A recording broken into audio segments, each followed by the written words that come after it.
In these sections, I will introduce some relativistic quantities.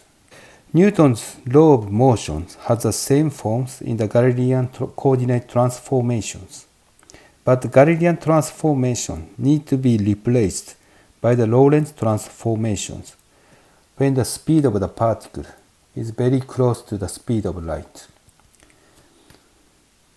So in the case of the momentums, P is expressed m positions of the particle. So in this case, tau should be the proper times.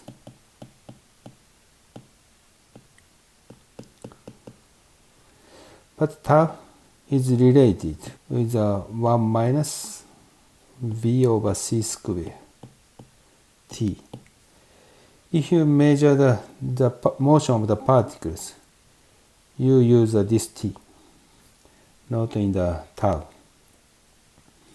Then the momentum is expressed m dx over square root 1 minus v over c squares dt. So this means mv, because this corresponds to velocities, over square root 1 minus v over c squared. So this is a relativistic momentums. Relativistic momentums, if you consider the speed of the particle is very close to the speed of light, we cannot use a classical formula for the momentum. These formulas, we need to use this formula, so the P. When the speed of the particle is much slower than the speed of light, this is going to become 0, so it becomes reduced to the classical formula for the momentums. So relativistic momentums has a very interesting characteristic. If the velocity is approaching the speed of light, momentum becomes larger and larger and approaches the infinity. Then we'd like to consider the Newton's second law. This F equals dp dt is still valid in the relativistic mechanics. So in these situations, you substitute the P is a relativistic momentums we introduce. In the case of the net force and the velocity are both along the x-axis. So in these situations, F equal d dt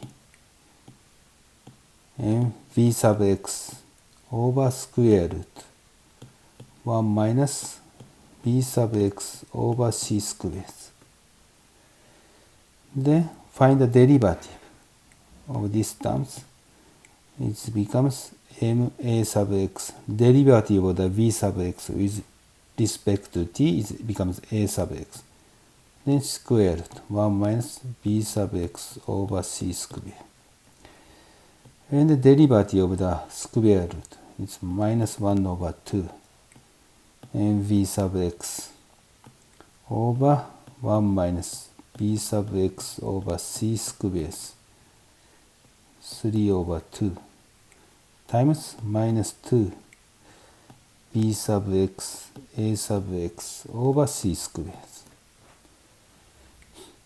Then you can calculate this 2 is going to be cancelled and this becomes positive.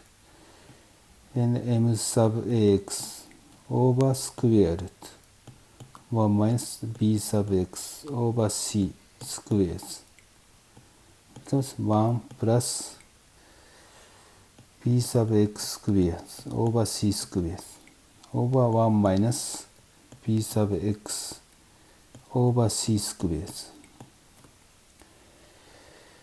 Then finally it becomes m a sub x over 1 minus v sub x over c squares, and power index 3 over 2. So we have this equation. So we discovered equations becomes here. So in the case of the 1D motions.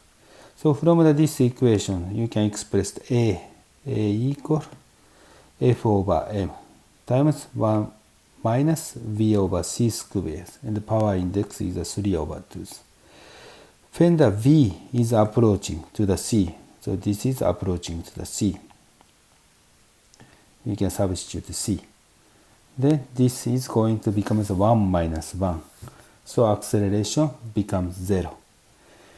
So even if we apply the very, very large force, so F becomes large on the object. But because of this term is approaching to 0, acceleration is 0. Then we'd like to find out the kinetic energies of the particles. We use the work energy theorems. Work is used to increase the kinetic energy. So kinetic energy is equal to the work. This is the work energy theorems. Work is expressed F times dx. In the last case, we derived F is expressed ma over 1 minus v over c squares and power index 3 over 2. So this is exactly equal to the F times dx. Then a dx. So a is expressed acceleration, it's a dv dt. So this equation, dv dt. Then we can considering this dx dt. So this is equal to the v. So this is actually v. So it's become v dv. This expression is expressed v dv. So we can express the k equal mv dv over 1 minus v over c squares and then 3 over 2 power index. Then we can perform these integrals. So if you have a difficulty to understand from these integrals is expressed mc squares over square root 1 minus b over c squares 0 to the v. Actually, you can find the derivative of these quantities. You could confirm it becomes this one. And if you substitute the v, it becomes the first term. If you substitute v equals 0, it becomes 1. So kinetic energy is expressed mc squares 1 over square root 1 minus b over c squares minus 1. So if the b is approaching the c, first term is go to the infinities. So its kinetic energy is go to the infinities. They cannot cross the speed of light.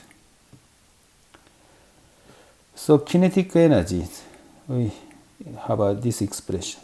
In the case of the low velocities, so this means b over c square is a really small numbers. So if you remember 1 plus epsilon to the n is approximate 1 plus n epsilon.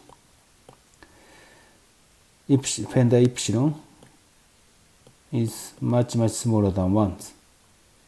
So this is the situation. Is the n equal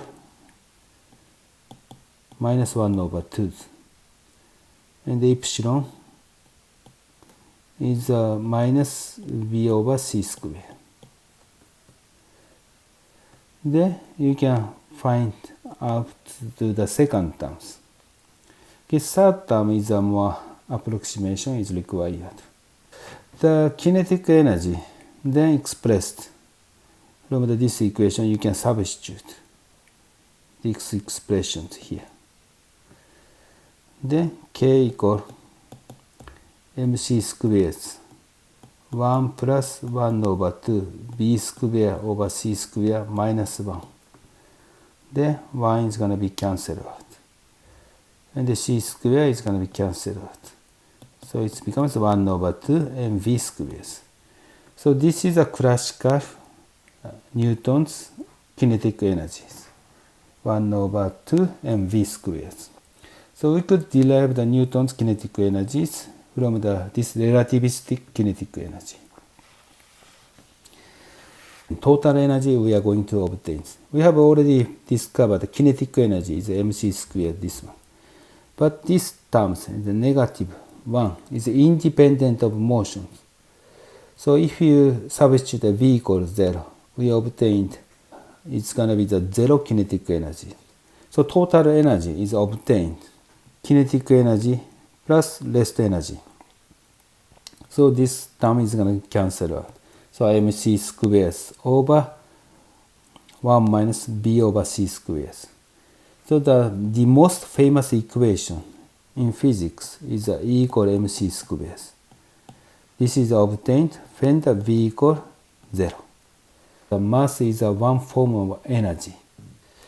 The last equation is E squares can be expressed mc squares squared plus pc squares.